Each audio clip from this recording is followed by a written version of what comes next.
تو اگر پہلے آلموسٹ 1400 سال کے مسلمان اپنے اپنے علاقوں کے مطابق یوم عرفہ کو لے کے چل رہے ہیں تو اب بھی وہی آپ شریعت بدل تو نہیں جانی ہے.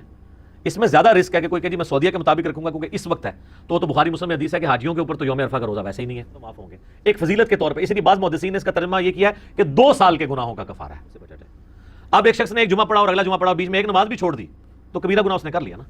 تو کبیرہ گناہ جو ہے وہ توبہ سے معاف ہوں گے اور اپنی اصلاح کرنے سے. صغیرہ گناہ آٹومیٹکلی معاف ہو جاتے ہیں بغیر توبہ کے بھی نیک اعمال کی وجہ سے, جو قرآن پاک میں ہے نا کہ نیکیاں جو ہیں وہ گناہوں کو مٹا دیتی ہیں. آج چونکہ ریئل ٹائم ڈیٹا آ رہا ہے اس لیے یہ فتنے بھی زیادہ کھڑے ہو رہے ہیں جی سعودیہ کو دیکھیں گے, سعودیہ کو دیکھیں گے, سعودیہ کو دیکھیں گے. 10 محرم بھی یہاں کی ہوگی, رمضان بھی یہاں کا ہوگا, عیدیں بھی یہاں کی ہوگی, سعودیہ کو نہیں آپ نے دیکھنا. آپ نے اپنے علاقے کے مطابق یہ 9 ذی الحجہ کا روزہ ہے. وہ کہتے ہیں نہیں لفظ تو آیا ہے یوم عرفہ تو اس کا نام یوم عرفہ ہے نا. جیسے 10 محرم کا نام عاشورہ ہے, ویسے تو ہر مہینے میں عاشورہ موجود ہوتی ہے, عاشورہ کہتے ہیں 10ویں دن کو, لیکن جب سمپلی عاشورہ بولا جاتا ہے اس سے مراد محرم کی 10 تاریخ ہے تو یوم عرفہ ہی اسے بولا جائے گا. 9 ذی الحجہ یعنی یوم العرفہ کے دن کے روزے کی کیا فضیلت ہے, اور یہ بھی بتا دیں کہ یہ روزہ سعودی عرب کی تاریخ کے مطابق رکھا جائے گا یا اپنے اپنے ملکوں کی تاریخ کو فالو کریں گے. دیکھیں کچھ تو میں نے پہلے عرض کر دیا, اسی میں ایڈ کر دیتا ہوں. آپ نے اپنے ملک کے اعتبار سے ہی رکھنا ہے. فضیلت تو میں نے بتا دی مسلم شریف میں کہ 2 سال کے گناہوں کا کفارہ ہے اور یہ صغیرہ گناہ ہے. کبیرہ گناہ توبہ سے معاف ہوں گے. اس کو سپورٹیو حدیث ہے صحیح مسلم کی کہ اگر کبیرہ گناہوں سے بچا جائے تو ایک نماز سے دوسری نماز, ایک جمعے سے دوسرا جمعہ اور ایک رمضان سے دوسرا رمضان درمیان کے گناہوں کا کفارہ ہے اگر کبیرہ گناہوں سے بچا جائے. اب ایک شخص نے ایک جمعہ پڑھا اور اگلا جمعہ پڑھا اور بیچ میں ایک نماز بھی چھوڑ دی تو کبیرہ گناہ اس نے کر لیا نا. تو کبیرہ گناہ جو ہیں وہ توبہ سے معاف ہوں گے اور اپنی اصلاح کرنے سے. صغیرہ گناہ آٹومیٹکلی معاف ہو جاتے ہیں بغیر توبہ کے بھی نیک اعمال کی وجہ سے, جو قرآن پاک میں ہے نا کہ نیکیاں جو ہیں وہ گناہوں کو مٹا دیتی ہیں. وہ کون سے گناہ جو چھوٹے موٹے انسان سے لا علمی میں چھوٹے موٹے گناہ ہو جاتے ہیں. یہ علیحدہ بات ہے کہ آلموسٹ جتنے گناہ ہیں وہ کبیرہ ہی ہیں جن سے توبہ کیے بغیر چارہ نہیں ہے. بخاری مسلم سے کم از کم میں نے 20 گناہ اور قرآن پاک میں بھی سمجھ لیں 8-10 گناہ تو آئے ہوئے ہیں. شرک, ماں باپ کی نافرمانی, قتل نہ حق, زنا, یہ تو قرآن میں آیا ہے, شراب نوشی, جوا, جادو, یہ وہ سارے بڑے بڑے, غیبت, چغلی, وعدہ خلافی, آلموسٹ جتنے گناہ آپ کو نام آپ لے سکتے ہیں وہ سارے کبیرہ گناہ ہیں. تو ان سے آپ نے اگر بخشش کروانی ہے توبہ اور اپنی اصلاح کرنے سے, صرف توبہ کرنے سے کام نہیں چلتا, اس کی توبہ کا طریقہ ہی اپنی اصلاح ہے. تو یہ صغیرہ گناہوں کے اگینسٹ ہے. وہ اکثر لوگ اعتراض کرتے ہیں جی گزشتہ اور آئندہ کے لیے ایک کہ جی آئندہ کے گناہ بھی معاف ہو جائیں گے. وہ آپ جن گناہوں کی معافی سمجھ رہے ہیں نا وہ تو اس سے ہونے ہی کوئی نہیں ہے. وہ تو ویسے ہی نماز پڑھنے سے آئندہ کے گناہ تو معاف ہوں گے ایک فضیلت کے طور پہ. اسی لیے بعض محدثین نے اس کا ترجمہ یہ کیا ہے کہ 2 سال کے گناہوں کا کفارہ ہے. تو یہ با محاورہ بھی بات ہو سکتی ہے, تعویل اس کی بھی کی جا سکتی ہے. رہا کہ سعودیہ کے مطابق کرنا ہے تو یہ تو ان 15-20 سالوں کی ایک زیادہ مصیبت ہے. ادروائز اگر آپ 8 سے 40-50 سال پہلے جائیں جب یہ سیٹلائٹ ٹی ویز کا سلسلہ ہمارے علاقوں میں یہاں شروع نہیں ہوا تھا, ریئل ٹائم ڈیٹا نہیں آتا تھا, تو اس وقت تو ہمیں پتہ ہی نہیں ہوتا تھا کہ آج سعودیہ میں یوم عرفہ ہے یا نہیں ہے. تو اگر پہلے آلموسٹ 1400 سال کے مسلمان اپنے اپنے علاقوں کے مطابق یوم عرفہ کو لے کے چل رہے ہیں تو اب بھی وہی آپ شریعت بدل تو نہیں جانی ہے.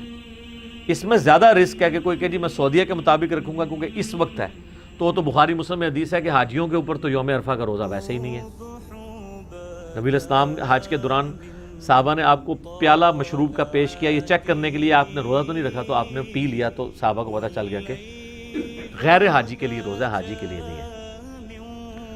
ایون یہ سیٹلائٹ ٹیکنالوجی جب تک نہیں تھی تو مکے کے اندر جو لوگ تھے ان کو یہ آئیڈیا تھا, مدینے والوں کو بھی نہیں پتا ہوگا کہ مکے کا کب بن رہا ہے یہ سلسلہ یوم عرفہ کا, اگر ان میں آپس میں ڈفرنس آ جاتا ہے. آج چونکہ ریئل ٹائم ڈیٹا آ رہا ہے اس لیے یہ فتنے بھی زیادہ کھڑے ہو رہے ہیں جی سعودیہ کو دیکھیں گے, سعودیہ کو دیکھیں گے, سعودیہ کو دیکھیں گے. 10 محرم بھی یہاں کی ہوگی, رمضان بھی یہاں کا ہوگا, عیدیں بھی یہاں کی ہوگی, سعودیہ کو نہیں آپ نے دیکھنا. آپ نے اپنے علاقے کے مطابق یہ 9 ذی الحجہ کا روزہ ہے. وہ کہتے ہیں نہیں لفظ تو آیا ہے یوم عرفہ تو اس کا نام یوم عرفہ ہے نا. جیسے 10 محرم کا نام عاشورہ ہے, ویسے تو ہر مہینے میں عاشورہ موجود ہوتی ہے, عاشورہ کہتے ہیں 10ویں دن کو, لیکن جب سمپلی عاشورہ بولا جاتا ہے اس سے مراد محرم کی 10 تاریخ ہے، تو یوم عرفہ ہی اسے بولا جائے گا. تو اس لیے آپ نے اپنے علاقے کے مطابق اس کو لے کے چلنا ہے.